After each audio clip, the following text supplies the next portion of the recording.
কি গো, রেডি হলো কেন? বাইরে তো বৃষ্টি হচ্ছে।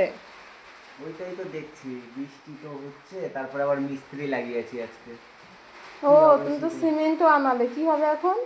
সিমেন্ট তো ঘরের মধ্যেই থাকবে, কিন্তু মিস্ত্রিটা কাজ না করতে পারলে কি হবে সেটাই তো ভাবছি। হুম। তো গরম। চলো, এদিকে আমি ভাত বেড়ে রেখেছি, আমি রান্না করেছি আজকে সজনে ডাঁটার তরকারি আর পটল ভাজা। চল, আমি তোমার ভাত খাইয়ে দিই আজকে। আমি আমি আমি একা একা খাবো ভাই, তোমার কাছ থেকে খাবো না আমি। দেখলে তো, তুমি প্রথম মানুষ যে তার বউয়ের হাতে খাবার খাইতে চায় না। না না, দেখো আমি ওই ঝগড়া করতে চাই না সকালবেলা, কারণ তুমি আমার এই ঠাইসে ঠাইসে ঠাইসে ঠাইসে খাও আর আমি খেতে পারি না, লাস্ট আমার ভীষণ কষ্ট হয় বেশি খালি। আমিও খাবো, তোমার একা খাইতে না হবে না। না না না, আমি একাই, আমি জানি এই 6 বছরের ভিতরে আমি তো এইটুকু জানি তুমি লাস্টে আমার এই খাও। দাও ভাত, দাও, আমি ভাত খাতেই খাচ্ছি।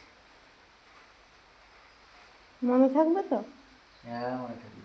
আমি কিন্তু আর কোনোদিন খাওয়াই দেবো না তোমাকে। ওরে তো, এরকম অনেকবার বলিস। দাও, তাড়াতাড়ি হাত দাও। আমি খাও।